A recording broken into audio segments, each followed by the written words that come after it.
কোনো এক সময়ের কথা। জঙ্গলে খরগোশ, শিয়াল আর পান্ডা একসঙ্গে বসেছিল। আমার খুব খিদে পেয়েছে। পেটুক, তোর তো দেখছি সবসময় খিদে পায়। যাও গিয়ে জঙ্গল থেকে কিছু ফল খেয়ে নাও। আমাকে কিছু মিষ্টি বা অন্য কিছু খেতে হবে। তাহলে আলাদা মিষ্টি কোনো ফল জঙ্গলে নেই। আমি বলছিলাম আমার মিষ্টি খেতে ইচ্ছা করছে। কিন্তু দাদা, আমার কাছে তো মিষ্টি নেই। তিনজনই ভাবতে শুরু করলো। আচ্ছা, আমরা মিষ্টি বানালে কেমন হবে? তাহলে দারুণ হবে, কিন্তু আমরা কি বানাবো? পায়েস।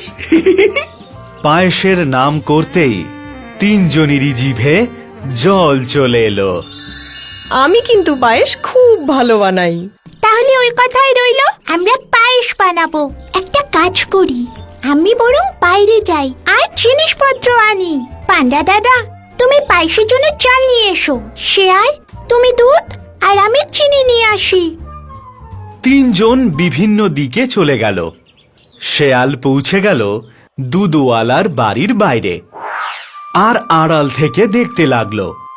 যখন দুধওয়ালা নিজের ঘরে গেল, তখন শেয়াল একটা দুধের হাঁড়ি চুরি করে নেয় আর ওখান থেকে চলে যায়। খরগোশ লাফাতে লাফাতে পৌঁছায় বানিয়ার দোকানে। তখন সেখানে কেউ ছিল না। খুব ভালো, দোকানে কেউ নেই। খরগোশ চিনি দেখতে পেল আর সুযোগ বুঝেই চিনি চুরি করে পালালো। পান্ডা পৌঁছলো ধানের ক্ষেতে আর পান্ডা কিছু ধান তুলে একটা বস্তায় ভরে জঙ্গলে চলে যায়। বাঁশঝাড়ের কাছে তিনজনে ফিরে আসে আর পান্ডা ধান ঝাড়তে থাকে আর সেখান থেকে চাল বেরিয়ে আসে। আরও অনেকটা চাল জড়ো করে। শেয়াল দুধের হাঁড়িটা ওখানে রাখে আর খরগোশ চিনি। তিনজনেই ভীষণ খুশি হয়। আর কিসের অপেক্ষা, চলো তাড়াতাড়ি পায়েস বানাই। আমি আগুনের ব্যবস্থা করছি। পান্ডা কিছু ডালপালা আর পাথর নিয়ে আসে আর সেগুলো দিয়েই উনুন তৈরি করে আর পাথর ঘষে আগুন জ্বালায়। দারুণ দাদা। এবার আমি পায়েস বানাবো। শেয়াল দুধের হাঁড়িটা আগুনের উপরে রাখে আর তারপর তার মধ্যে চাল আর চিনি দিয়ে দেয় আর একটা ডাল দিয়ে সেটা ঘোরাতে থাকে। তিনজনের নজর শুধু পায়েসের উপরেই ছিল। শেয়াল অনেকক্ষণ ধরে পায়েসটা জাল দেয় আর আস্তে আস্তে পায়েসের গন্ধ ছড়িয়ে পড়ে। তিনজনেই ভীষণ খুশি ছিল, কারণ পায়েসটা হয়ে গিয়েছিল। পায়েস তৈরি হয়ে গেছে। তাহলে অপেক্ষা কিসের? আমার কিন্তু মনে হচ্ছে যে আমাদের গায়ে খুব ময়লা জমে আছে। আচ্ছা, আমরা স্নান করে এসে তারপর পায়েস খাই। ময়লা তো আমার গায়ে আছে। তাহলে চলো নদীতে স্নান করে আসি। তিনজনই নদীর সামনে পৌঁছয়। ওরে বাবা রে, এই জল তো খুব ঠান্ডা। আমি চললাম পুকুরে স্নান করতে। তোমরা দুজন স্নান করে পায়েস খেতে চলে এসো কিন্তু, ঠিক আছে? আচ্ছা ঠিক আছে, আমরা পৌঁছে যাব। খরগোশ আর পান্ডা নদীতে ঝাঁপ দেয় আর খেলা শুরু করে। দুজনে একে অপরকে জল ছেটাতে থাকে। চলো দাদা, আমারও তর্স হয়েছে না, আমরা গিয়ে বরং পায়েস খাই। তাড়াতাড়ি চলো। দুজনে যখন পায়েসের হাঁড়িটার কাছে পৌঁছয়, তখন পায়েসের হাঁড়িটা দেখে দুজনে অবাক হয়ে যায়। হ্যাঁ, আমাদের পায়েসটা খেলো। আরে কিছুক্ষণ আগে তো পায়েস এখানেই ছিল। মনে হচ্ছে ওই শিয়ালটা আমাদের বোকা বানিয়েছে, ওই পুরো পায়েসটা খেয়েছে। তখন শেয়াল ওখানে পৌঁছলো পুকুর থেকে স্নান করে। এ কি, তোমরা পুরো পায়েসটা খেয়ে নিলে? আমরা তো পায়েস খাইনি। আমরা যখন এখানে পৌঁছলাম তখন হাঁড়িটা খালি পড়েছিল। কি, তাহলে এই পায়েসগুলো সব খেলো কে? ওরা তখন চিন্তায় পড়ল।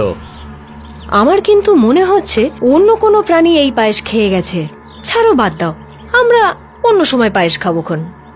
শিয়ালের এমন কথা শুনে খরগোশের ওর উপর সন্দেহ হয়। পায়েস আমাদের মধ্যে কেউ খেয়েছে, কিন্তু কে? কে খেয়েছে সেটা এই পাত্রটা বলবে। চলো আমার সাথে, চলো সবাই। তিনজনেই এই হাঁড়িটা নিয়ে নদীর ধারে পৌঁছে যায়। আমরা এই হাড়িটা দিয়ে কি করব?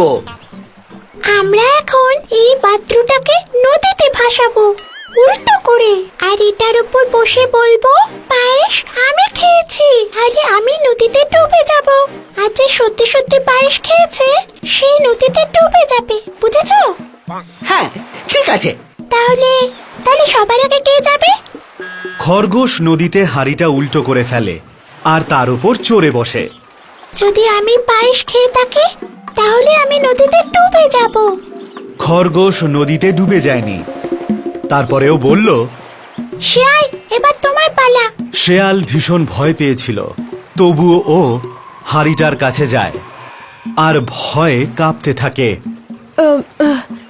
যদি আমি পায়েস খেয়ে থাকি।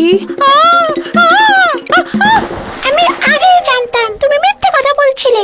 মিথ্যে কথা বলার জন্য তোমার পা কাঁপতে লাগলো আর তুমি পড়ে গেলে। তুমি যেটা করবে সেটা আমরা ভাবতে পারিনি। আমায় ক্ষমা করে দাও। আমি ভাবলাম যে তোমরা দুজন কোনোদিনও জানতে পারবে না, আর আমি পুরো পায়েসটা একাই খেয়ে ফেলবো। ক্ষমা করে দাও আমায়, আর কখনো এরকম হবে না। শেয়ালি যে চুরি করেছিল সেটা ধরা পড়ে গেল। সেই জন্যেই কথায় বলে, মিথ্যে বেশি দিন লুকিয়ে থাকে না।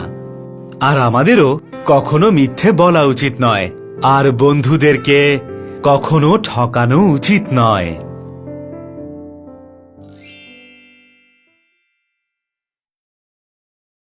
যদি আপনারা আমাকে এভাবেই দেখতে চান তাহলে এই ভিডিও অবশ্যই শেয়ার করবেন, আর হ্যাঁ, এই চ্যানেলকে সাবস্ক্রাইব করতে ভুলবেন না।